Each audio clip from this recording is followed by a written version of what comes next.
Welcome to Crime Stoppers. I'm your host, Chip Brown. Heartland Crime Stoppers is a community-based program designed to help law enforcement solve crimes by providing a way for the public to phone in tips anonymously and receive cash rewards of up to $3,000 for information that leads to an arrest, the recovery of stolen property, or the recovery of illegal drugs. Heartland Crime Stoppers is funded through the State of Florida Office of the Attorney General Crime Stoppers Trust Fund and through donations from the community. Citizens and local businesses make Crime Stoppers work. On today's show, we will talk with Danny Hauser, Lydia Guzman, and Rick Holland with the Florida Polytechnic University Police. The Florida Polytechnic University Police Department supports the mission of Florida Polytechnic University by promoting a safe and secure environment for higher education. Joining us today is Rick Holland, Chief of Police at Florida Poly. Rick has over 32 years in law enforcement and started his career with the Winter Haven Police Department and retired as a captain with the Polk County Sheriff's Office after 26 years. Rick, welcome to Crime Stoppers. Thank you, Chip.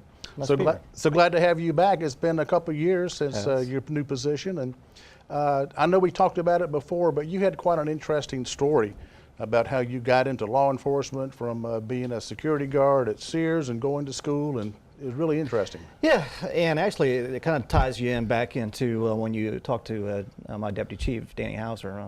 We went to high school together, plus we worked at Sears, and I was trying to convince him to go into the academy with me, and he's like, I don't know if I want to do that or not. So he'll tell you that story. But yeah, I started at Sears and Roebuck as a security officer, and I actually went to the academy at 18 at the time.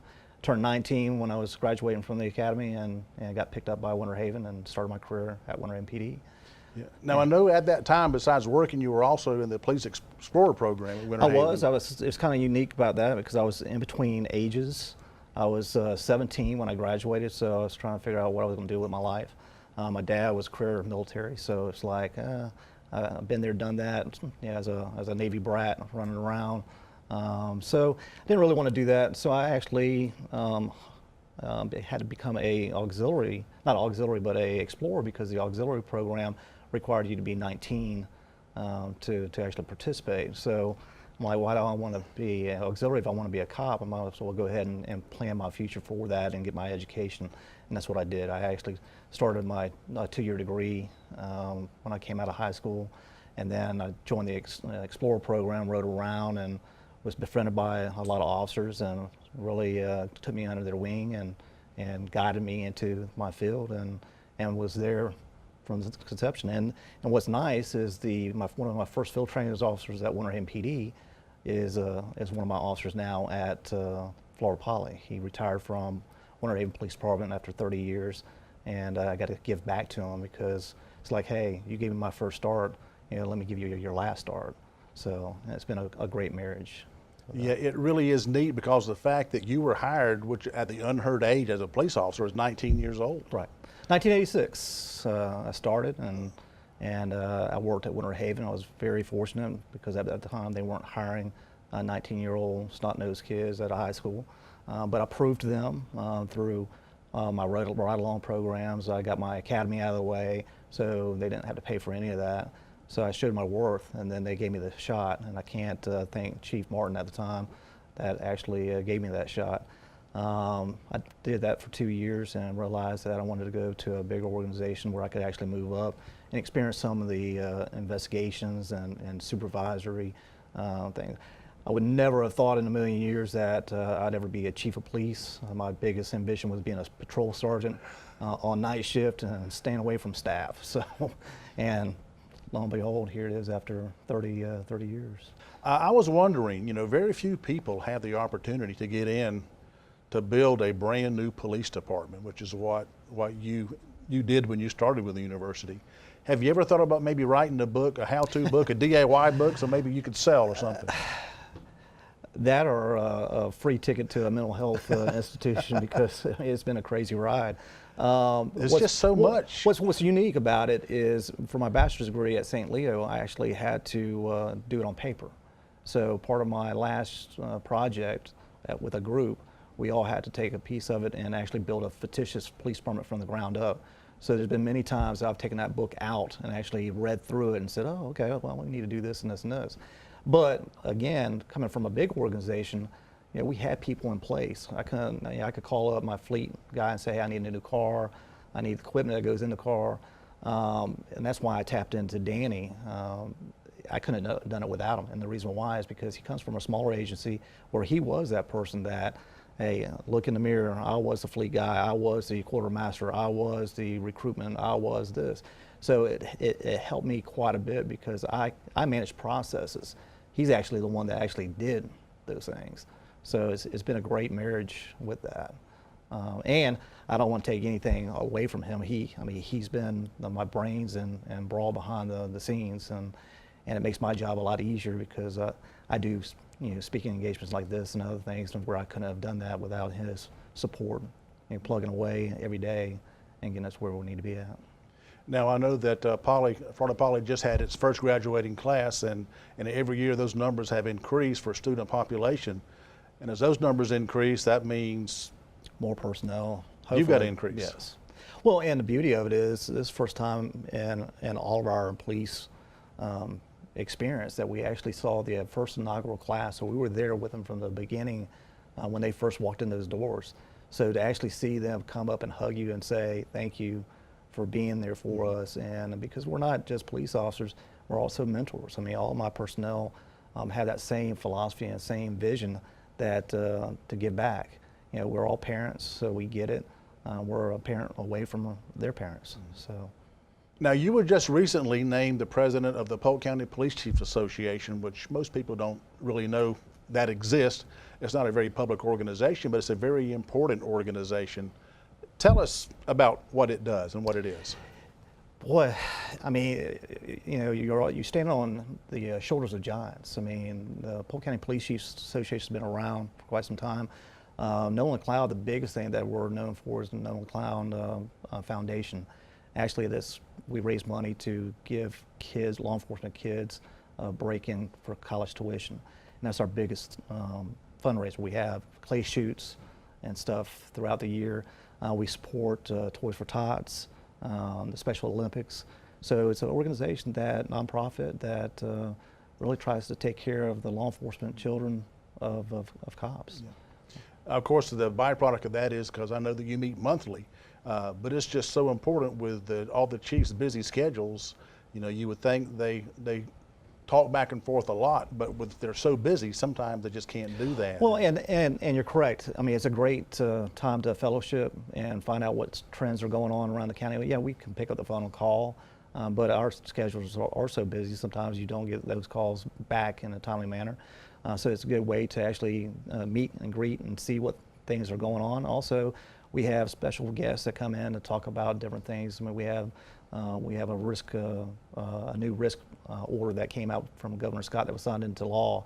So, and our chief judge is going to actually talk at our next thing. And we have political figures that come in to, hey, this is who I am, and this is what I stand for. So it's a great organization. Great. I would never thought I would be the president of the Polk County Police Chiefs Association. Again, never being thinking that I would ever be the police chief. So it's a great honor. I follow great footsteps. I followed Chief Larry Giddens, which has been my mentor throughout my career, from SWAT to commands to now the chief, and he's my bigger agency sister. So we're always in contact, and he's always there to help us out.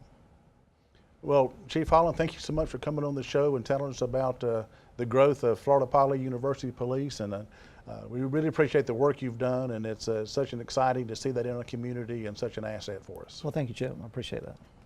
Crime Stoppers provides a way for local law enforcement to receive information on crimes while keeping the people providing that information anonymous.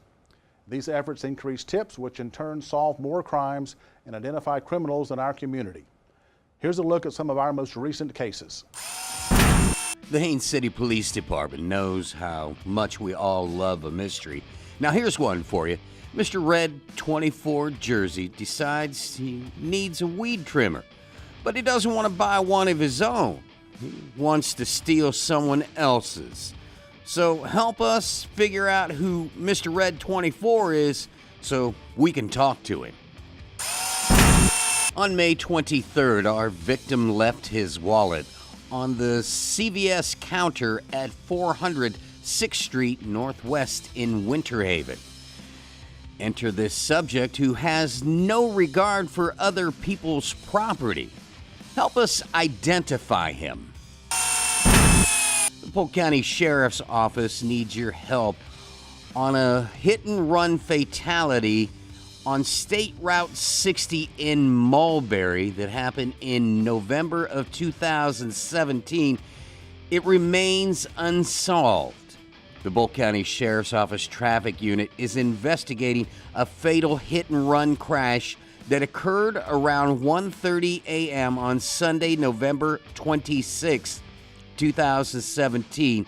30-year-old Barry Lee Powell Jr. of North Pleasant Avenue in Bartow was walking westbound along the shoulder of Highway 60 just east of Cedar Trail Landfill in Bartow when he was struck by an unknown vehicle also traveling westbound. Powell was declared deceased on the scene.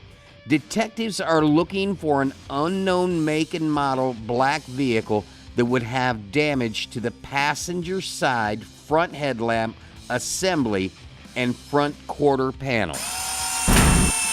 Haines City Police Department is attempting to identify these suspects from a vehicle burglary that occurred in the parking lot of the Lake Eva Aquatic Center. At approximately 9:30 a.m., the victim locked her vehicle and entered the aquatic facility. The suspects took a purse from the victim's vehicle by breaking a window. The victim received an alert from her bank at 10:13 a.m. of a possible unauthorized transaction at Publix located at 617 US 17 in Haines City. The suspects made 3 separate transactions for various types of gift cards in the amount of $1,387.64. The suspects then traveled to Winter Haven and used the victim's card at a Walgreens and Staples. A similar vehicle burglary occurred in the Winter Haven area with the same suspects who returned to the Walgreens located at 38500 Highway 27 North in Haines City and used the victim's debit card. On Wednesday, May 9th at around 2:30 in the afternoon, this suspect enters into the El Carpazzo Loco at 6980 Highway 60 West in Mulberry and proceeds to commit a theft and a flim-flam.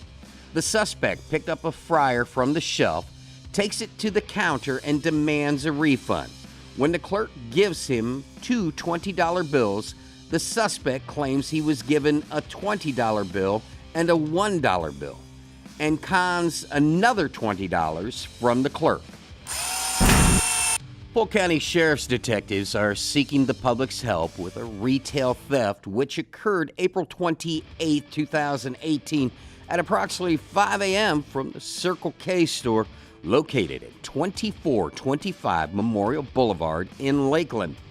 The pictured suspect exited the store carrying 2 18-packs of natural light beer without paying. The suspect fled the scene in a silver car, possibly a Hyundai. On May 14, 2018, at approximately 4:54 p.m., a Hispanic male entered Wells Fargo, located at 808 Pebble Beach Boulevard North in Sun City Center. The suspect passed a note to the teller demanding that she stay quiet and give him the money. The suspect received the money, then fled the bank on foot in a southbound direction. Detectives believe that this suspect could be responsible for 2 bank robberies in the Kissimmee area and also Sarasota earlier this month, where he was seen driving a maroon Kia. Polk County Sheriff's Office wants to know, do you recognize these guys? They're using credit cards stolen in a vehicle burglary in Davenport on April 28th. If you have any information on any of the cases you've just seen or any information on an unsolved crime, please contact Heartland Crime Stoppers and leave an anonymous tip. The toll-free tip line is 1-800-226-TIPS. That's 8477. You can also leave an anonymous web tip by going to www.heartlandcrimestoppers.com and click on the Give a Tip tab, or by going to www.p3tips.com. Don't forget, you can download our free P3 Tips app on your smart device. Whichever way you choose to leave a tip, you will remain 100% anonymous. If your tip results in an arrest, the recovery of stolen property, or the recovery of illegal drugs, you could be eligible for a cash reward of up to $3,000. Welcome back to Crime Stoppers. I'm your host, Chip Brown. The Florida Polytechnic University Police Department combines proactive, reactive, and educational law enforcement services for the university campus, ensuring that diverse social, cultural, and academic values are allowed to develop and prosper. Joining us in the studio is Deputy Chief Danny Hauser and Lydia Guzman, Assistant Director of Communications for Florida Polytechnic University Police Department. Welcome to the show. Thank you. Thank you very much. Thank you. So glad to have both of you here. Now, Danny, you came to Florida by way of Texas and Illinois. Tell us about how you ended up in law enforcement. I'm originally from Longview, Texas, and then my folks moved to Charleston, Illinois for a short stint, and then my mother and dad got divorced, and she got remarried, and he wanted to come to Florida, so we came to Florida when I was 13, so I've been a Florida boy ever since I've been 13 years old. Went to school here, made friends here, met the chief here, so we went to school together, so it's been a fun time for me. Now, when did you decide that you wanted to be in law enforcement? I joke around about it, probably when I was a Cub Scout, because I went through Cub Scouts, made Weeblo, went to Boy Scouts. When my brother and I were kids, we played cops and robbers all the time, but we were always the cops. He was a deputy sheriff with the Polk County Sheriff's Office, retired, so it kind of ran in the family a little bit. Now, you had 25 years with Auburndale, and basically, as the chief referred to earlier, you pretty much did it all there. Well, I didn't do it all, but it's a curse and a blessing, the same token. You wear a lot of hats at a small agency. There's no one to turn to at a smaller agency, so you have to wear the hats. So one minute you might be the quartermaster, next minute you might be the shift lieutenant, next minute you might be a zone officer because there's nobody to take a call. But I was blessed throughout my career to be put in these positions because it set me up for the future for something that Rick put me in charge of, and that's a huge blessing by itself. And I was blessed to have good supervision and good mentors at the Auburndale Police Department with Chief Nolan McLeod and Chief Nelson and even Deputy Chief Andy Ray. So they were very helpful to me and instrumental to me getting where I'm at today. Yeah. So you retired from Auburndale, and then you get hired, basically working shift work, and then one morning you wake up and, Danny, by the way, you're going to be the Deputy Chief of Police today. Well, it was kind of funny. When I left Auburndale, I still had a little bit of time in the drop, but Chief came to me and said that he had an opportunity to get involved in something that was still in law enforcement. At the time, I wasn't really sure I wanted to stay in law enforcement. So I explained it to my family, and my mom's actually the one that put it in perspective. She goes, think about this, because he offered me a police officer job, and I'm like, well, I don't know if I want to work a zone anymore and work shift work, but it was a brand new opportunity at a brand new university, at a brand new agency that has nothing. So it's a legacy. And she said, you have to think about it like that. You're the beginning of something that's going to be around forever. And I'm like, yeah, you got a good point. Plus, you're dealing with good students and faculty and staff, and it's a whole different atmosphere. So I said, yeah, you know what, I'll take it on. That sounds like fun. It'll be a challenge. So when we came on, the only two people there were the current chief and the former chief, and myself and Kirby Herzarski both joined in 2015. We were supposed to start in 2014, but it took a little bit of time for us to get over there. So when we started, we had nothing. I mean, I brought my uniforms from Auburndale. Chief Nelson allowed me to bring my uniforms. We didn't have uniforms. Kirby brought his uniforms from Lakeland. Thank goodness to Lakeland Police Department for that. We brought our vests, our gun belts. So we started the process of building, and that's where the blessing came in handy, because I did do the quartermaster. I had all the contacts. So I started from there and helping the chief, the deputy chief at the time, which is chief now, starting pulling in these ideas where we can get things from, where the contacts were. We didn't have policies, so we started building policies. We went from there. We started getting equipment. We had no cars. You know, some of the guys were instrumental, like Ronnie Kill helped out. He was formerly from Lake Wells Police Department, and Lake Wells Police Department donated us an old car that we still actually have because we really don't have a budget. So, you know, when you were talking to the chief about where do you start something like this, there is no book. There was no one to turn to, no one to even say, hey, what do you do next? Because most agencies around have been around. And as the chief said, you pick up the phone, you call somebody. So we had to write the book as we went. Yeah, plus the fact going through your accreditation. Oh, yeah. And all the policies that they ensure that you're doing things, you know, to the best standards, best policies and procedures. Right, yeah, the university just got accredited, and we're working on our accreditation is in the process right now, but that's a huge process in itself, even with a small agency. But, and I was blessed, like I said, on that, because I had mentors at Auburndale, you know, like Tracy Tucker, who took care of all of the accreditation stuff over at Auburndale. He showed me it and how to get into it and how to start it. I don't want any part of it, though. I'm eventually going to see if we can find us an accreditation manager. That is a full-time job. That indeed. it is, that and training. But yeah, it's been a wonderful situation. So I went from being a police officer, working at the campus, getting involved with the students, probably there for not quite a year when the opportunity came up, and Chief offered me something that I couldn't turn down. And he offered me the opportunity to come on as the Deputy Chief of Police, and I'm not going to let him down. So, you know, it was a great blessing for me. Chief also already told you, we went to high school together. We graduated together. We worked at Sears together. We were friends. He did ask me to join the police academy with him in '86, but I had other things going on at the time, so I went in '88. I went through the, you know, all my time with the city of Auburndale. Spent my time there. He offered me a job here, so we started our careers together, and now we're ending our careers together, and this is just huge for me. Yeah, that's so nice to be able to have people that you've grown with and have grown into the position, you know, and, Right. and it's so good to have people you can depend on, Right. and they can depend on you. So And there is no I at this department. It's all a family, we team. There's no doubt about it, because as we've put this team together, they actually bring the ideas to us. We've hired outside the box, so we don't just have all patrol officers. We've got traffic homicide investigators. We've got sex crimes investigators. We've got homicide investigators. We've got supervisors. So we've got it from every facet you could think of to bring in, so we can bring a diverse population to the campus. So we've got over 250 years of experience just in our 10 officers. that's amazing. I know that the chief really appreciates you, and so do we. Well, thank you. Thank you very much. Now, Lydia, I'm not ignoring you, but That's fine. I'm sure our viewers are saying, I recognize her, but I just can't think of where. So tell them why they probably recognize you. Well, I used to work on TV for a while, a little bit over 10 years with Bay News 9 and also with their Spanish station. I was an anchor and also a reporter, collaborating for both stations for a while.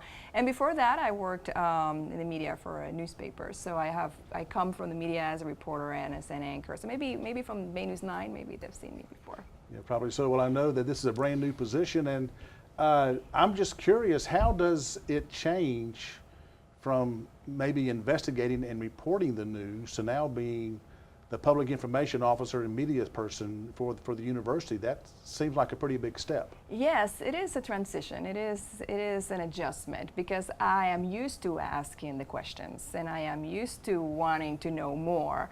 And I remember during an incident, I telling the chief, like, man, these reporters are relentless. But I used to be one of them like 6 months ago. So I think like a reporter.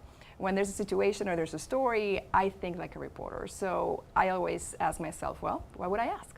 I will ask this, I would want this, I would request that. So when there's a situation with the police department, I go, okay, so we're going to have this information handy, they're going to request for this, we're going to do that, so we can act proactively and be prepared before it becomes this huge wave of questions and requests. We can be proactive that way. Yeah, that's so important, to be prepared, you know, not that you're changing the facts, but just to be prepared for what they're going to be asking, because again, you have that background, Yes. the stuff that we as police officers or former police officers thinking in a different realm, you know, whereas the reporters are wanting to know, to dig deeper and to maybe find out a story behind the story or a side story, not just the facts. Yes, and reporters and the media sometimes their main purpose, I think, is to inform the community. So for them to inform the community, we have to inform them. And how we do that in the right way, giving them the information they need to know at the time they need to know it. So that's different from what I come from. It's like, well, tell me now. Like, why aren't you telling me? So, but it's been a great experience so far, and everybody has been very welcoming. I've been in this position now for 5 months, and I've learned a lot, and I'm really enjoying it. Now, when we were talking earlier, you actually, in some of your reporting and duties in the past, besides reporting live during Hurricane Irma, Yes.